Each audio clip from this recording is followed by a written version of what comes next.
Western Spring Television. Ours it is.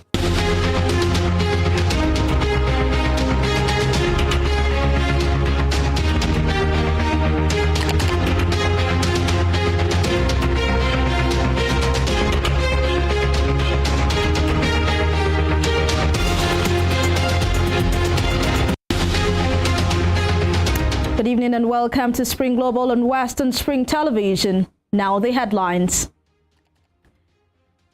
Nigeria's Supreme Court restrains government from banning use of old Naira notes from February 10th. Turkish president visits earthquake disaster zone as death toll passes 11,000. Ukraine's President Volodymyr Zelensky makes plea for fighter jets as he addressed joint session of UK Parliament. My name is Evelyn Ohiola. The Supreme Court of Nigeria has temporarily restrained the federal government from banning the use of the old Naira notes from February 10th, 2023. A 7-member panel of the Apex Court led by Justice John Okoro made the ruling today in an ex parte application brought by 3 states, Kaduna, Kogi and Zamfara. In a motion ex parte filed before the Supreme Court, the 3 states are praying the court to grant an interim injunction stopping the Central Bank of Nigeria, CBN, from ending the time frame within which the old 200 Naira, 500 Naira and 1,000 Naira notes with Cs will cease to be legal tender. The plaintiffs said since the announcement of the policy, citizens who have dutifully deposited their old currency notes have increasingly found it difficult and sometimes next to impossible to access the new notes for their daily activities. Moving the application counsel to the applicants, Abdul Hakim Mustafa prayed the Apex Court to grant the application in the interest of justice and the well-being of Nigeria. After a careful consideration of the motion ex parte, the Apex Court granted the application. The matter has been adjourned to February 15th, 2023 for hearing of the main suit. The reason for it is that as well-intentioned as this policy of federal government of the design is working hardship all over the country. As we can all see, banks are being harassed, Nigerians are suffering needless, especially the downtrodden. Those in the urban areas, they're having problems, but it's more excruciating at the rural area. So these 3 state governments, Kaduna, Zamfara and Kogi, deem it fit for us to invoke the powers of Supreme Court to intervene. In the meantime, President Muhammadu Buhari has met with the Governor of the Central Bank of Nigeria, Godwin Emefiele, at the presidential villa. The meeting comes hours after the Supreme Court temporarily restrained the federal government from banning the use of the old Naira notes from February 10th. The outcome of the meeting is yet to be known. Chairman of the Independent National Electoral Commission, INEC, Mahmood Yakubu, says the forthcoming elections will hold as planned. Professor Yakubu spoke after a meeting with the Federal Executive Council presided over by President Muhammadu Buhari. The INEC chairman's statement comes as Nigerians across the country battle with the scarcity of petrol and new Naira notes. Professor Yakubu said the meeting with the FEC was to brief the council about the commission's readiness to conduct the elections. He said members of the council were taken through all the preparations put in place for the election and how challenges are being addressed. The Commission is invited to brief Council. It is also invited to brief the Council of State. The briefing for the Council of State is going to take place on Friday the 10th. So basically it's about the readiness of the Commission to conduct the elections. So we took members of Council through all the preparations that we have put in place for the election and the few challenges that we are facing and the steps that we have taken to address those challenges. I can tell you 2 of these challenges quickly. The first one is availability of petroleum products. We had a meeting with the National Union of Road Transport Workers, and they raised that as an issue of concern. Immediately after that meeting, we interfaced with the leadership of the Nigerian National Petroleum Company Limited. And right now, there's a technical committee working. The idea is for them to avail us the use of their over 900 land mega stations as well as floating mega stations nationwide for the purpose of stocking products to ensure that the Commission doesn't suffer any encumbrances in movement of personnel and materials for the election. The second one is the currency issue. And again, we had an engagement yesterday with the governor of the central bank, and he assured us that the Commission will not suffer any encumbrances on that score. Fortunately for us, all our accounts, national and state, are held by the Apex Bank. So we raised those challenges, but we have found a solution to those challenges. So be rest assured that the election will hold as scheduled on the 25th of February for national and on the 11th of March for the state elections. Thank you very much. Away from Nigeria, Turkish President Recep Tayyip Erdogan is in the earthquake disaster zone in his country as criticism grows over the official response. Families in some badly hit areas have said the slow speed of rescue efforts means they have had no help digging through ruins to find relatives. Mr. Erdogan acknowledged there had been difficulties with the initial response, but blamed delays on damaged roads and airports. More than 11,000 people in southern Turkey and northern Syria are now known to have been killed. The white elements who are leading efforts to rescue people in rebel-held areas Syria say time is running out to save people. Dramatic footage has emerged of rescues with one family of 6 pulled alive from the rubble in the Syrian city of Idlib.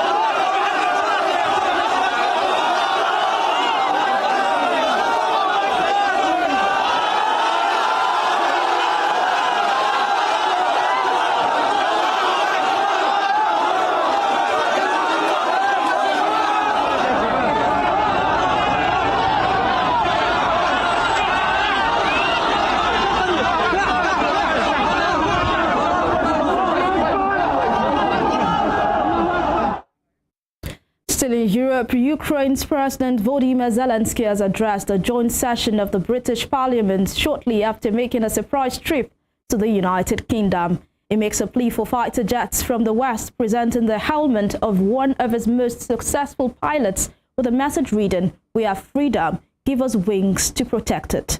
Mr. Zelensky thanked Prime Minister Rishi Sunak for providing tanks, but also singles out Boris Johnson, who was Prime Minister when the invasion began.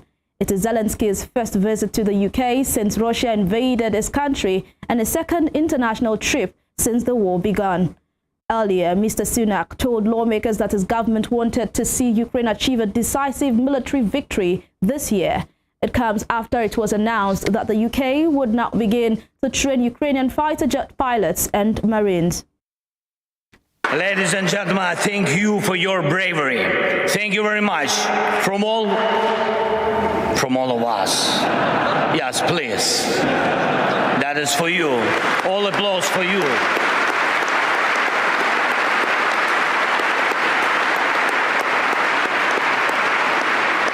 London has stood with Kyiv since day one. From the first seconds and minutes of the full-scale war, Great Britain, you extended your helping hand when the world had not yet come to understand how to react. Boris, you got others united when it seemed absolutely impossible. Thank you. Mr. Speaker, our objective remains to ensure a Ukrainian victory in this conflict. Vladimir Putin's aggression cannot be seen in any way to have been successful, and that's why we have accelerated and increased our support militarily for Ukraine this year. It's a decision that I took as Prime Minister. Today we are going even further, not just having provided Challenger tanks and being one of the first countries to do so, which catalysed the provision of tanks from other nations as well, but also also today to move to start training Ukrainian Marines in the advanced capabilities they will need to mount further offensive, but also to train their pilots on advanced combat aircraft. So the House can be reassured we will continue to support Ukraine to ensure decisive military victory on the battlefield. Elsewhere, international investigators say there are strong indications that Russian President Vladimir Putin decided to supply the missile that downed flight MH17 in 2014. The aircraft was hit by a Russian-made missile over Ukraine, killing nearly 300 people. Prosecutors said there is evidence that Mr. Putin decided to provide the missile to Moscow-backed separatists. There is no suggestion that Mr. Putin ordered the aircraft to be shot down. In November, a Dutch court found 3 men, 2 Russians and a Ukrainian, guilty of murder in absentia for their part in the downing of MH17. In Africa, the Ugandan government has refused to renew the mandate for the United Nations Human Rights Office, a decision condemned by campaign groups and the opposition. The Foreign Ministry said the operations of the Office of the UN High Commissioner for Human Rights should end as its services were no longer needed. In a letter to the OHCHR, it said the government was committed to the promotion and protection of human rights. The letter said its decision reflected the prevailing peace throughout the country, coupled with strong national human rights institutions and a vibrant civil society with the capacity to monitor the promotion and protection of human rights throughout the country. Human rights defender Livingstone Siwanyana says the decision does not come as a surprise and raises questions about the government's commitment to human rights. You're watching Spring Global on Western Spring Television. We will be right back after this break.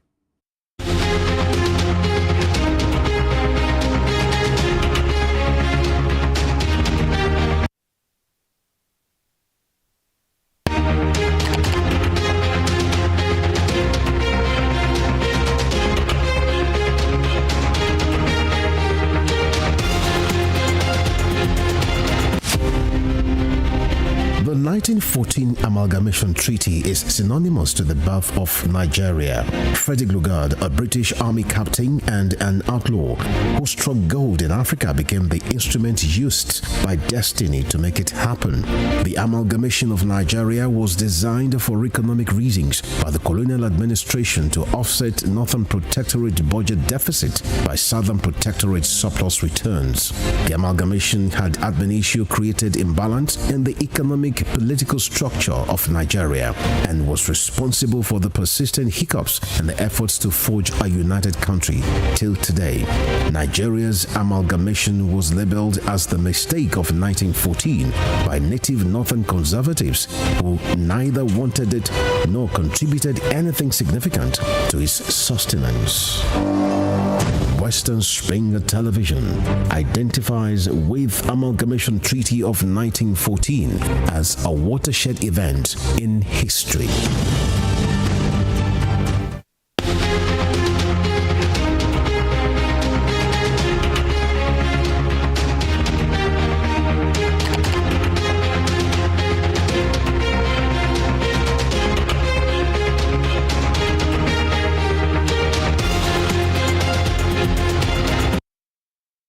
Welcome back. Moving on, in the United States, President Joe Biden has called on Republicans to help finish the job of delivering for hardworking families. In his annual State of the Union address, the Democrats stressed the importance of bipartisanship to a divided Congress where the lower chamber now has a Republican majority. He also vowed to defend U.S. sovereignty in the wake of an incursion by an alleged Chinese spy balloon. The speech was seen as a roadmap for a widely expected 2024 re-election bid. Mr. Biden's 73-minute address came as his public approval rating hovers near the lowest level of his presidency.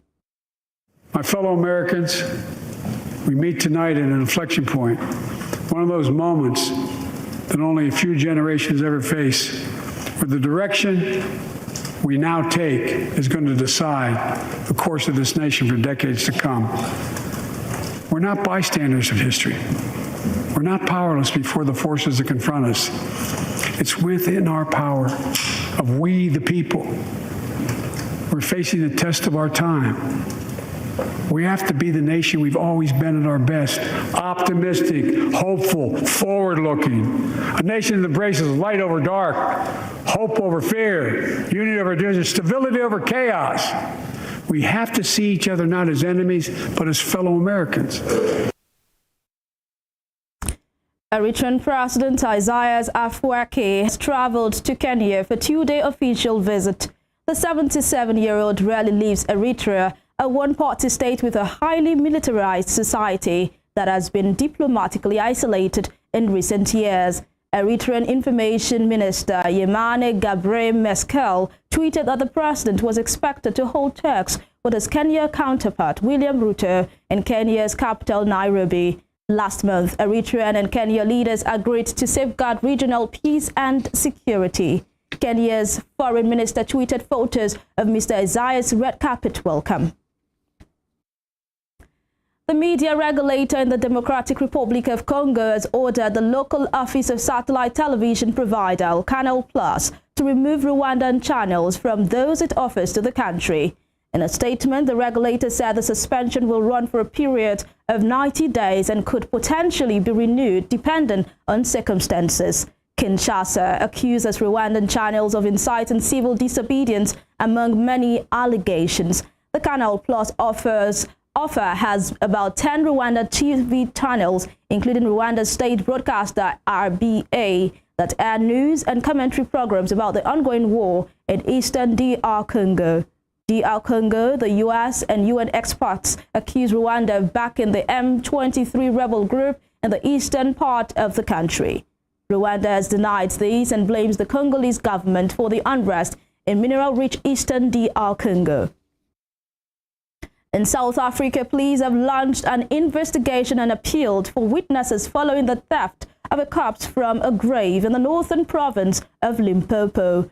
A relative made the discovery on Sunday when she went to the cemetery to clean the area in preparation of the upcoming unveiling of the tombstone. To her shock, she found a gaping hole by the grave and the body of Modike Philemon Masadi missing. The police said the suspects assessed the graveyard by cutting the fence, then dug a hole next to the grave to gain access to the coffin and stole the corpse. Mr. Masad reportedly died on the 15th of January and was buried 7 days later. Provincial Police Boss Thembi Adebe has urged people in the area to desist from pointing fingers to avoid any form of vigilantism. In other news, the Chilean government has put 3 central regions of the country on high alert of forest fires amidst a heat wave, while thousands of firefighters continue to battle blazes in the south. 24 people are confirmed to have died in the fires, which have been raging for more than a week. Thousands have been left homeless after their houses went up in flames. Now it is feared that high temperatures forecast for the rest of the week could ignite fires in new regions. Deputy Minister of Interior Manuel Nunslave said all teams had been put on standby to fight any possible blazes as the temperatures could exceed 37 degrees Celsius. In business, South African lawmakers say a proposed sponsorship deal with English Premier League side Tottenham Hotspur should be scrapped. The proposal sparked public uproar after details were leaked in the media. The country's official tourism board had conditionally approved the proposed 3-year deal worth $52.5 million, but critics said the amount could be better utilized in a country battling daily power blackouts, water shortages, and significant unemployment. Yesterday, the Parliament's Tourism Committee called for the deal to be stopped immediately. This was after Tourism Minister Lindiwe Sisulu had told it that she had no knowledge of the proposed deal. It also resolved that the board's acting chief finance officer be removed from the position immediately over an alleged conflict of interest and irregular appointment. Zoom, the video conferencing company that became a household name when remote work spiked during the COVID pandemic, is laying off 1,300 staff. The move affects about 15% of its workforce, which has seen user growth slow and profits fall recently. Zoom boss Eric Yuan said he and other leaders would also take big pay cuts as the company refocuses on making sure it can weather the slowdown. This is joining a large number of other tech firms making similar adjustments. More than 300 tech firms have reportedly laid off nearly 100,000 workers globally since the start of the year. To sports, LeBron James has become the NBA's all-time leading scorer, passing Kareem Abdul-Jabbar's 39-year-old record.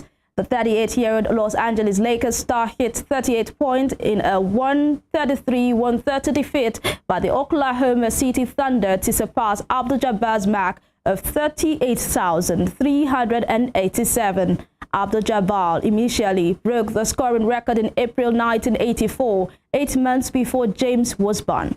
James, who needed 36 points to break the record, did so with a fadeaway jumper at the end of the third quarter, and he finished the match with a career total of 38,390. An emotional James rose both arms in celebration, while 75-year-old Abdul-Jabbar, who was at the match at the Lakers' home court, stood and applauded. Looking for James. He's got it. Coming to the end of the third quarter. LeBron James, a shot at history. LeBron stands alone. The NBA's all-time scoring record now belongs to LeBron James.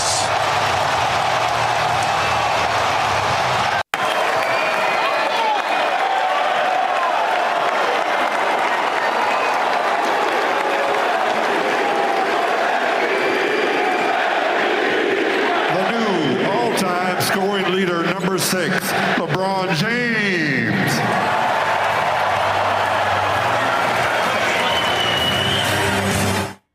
The mayor of Paris says she does not want Russia to compete at the 2024 Olympic Games while the war in Ukraine continues.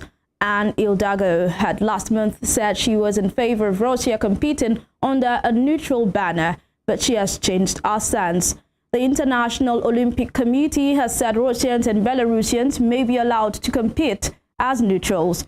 Ukraine has threatened to boycott the Paris Olympics if the IOC's plan goes ahead. Now talking football, Tottenham goalkeeper and captain Hugo Lloris has been ruled out for between 6 and 8 weeks with a knee injury. The 36-year-old former France keeper sustained ligament damage in Spurs' 1-0 win over Manchester City in the Premier League on Sunday. Spurs have former Southampton team and England international Fraser Forster as backup. Tottenham are currently 5th in the Premier League and fighting for a Champions League spot for next season. Before we end Spring Global, here is a recap of our top stories. The Supreme Court of Nigeria has temporarily restrained the federal government from banning the use of the old naira notes from February 10, 2023. Turkish President Recep Tayyip Erdogan is in the earthquake disaster zone in the country as criticism grows over the official response. Ukraine's President Volodymyr Zelensky has addressed the joint session of the British Parliament shortly after making a surprise trip to the United Kingdom.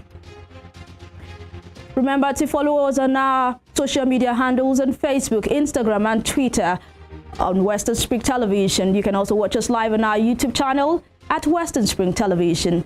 I am Evelyn Ohiole. Thank you so much for your time.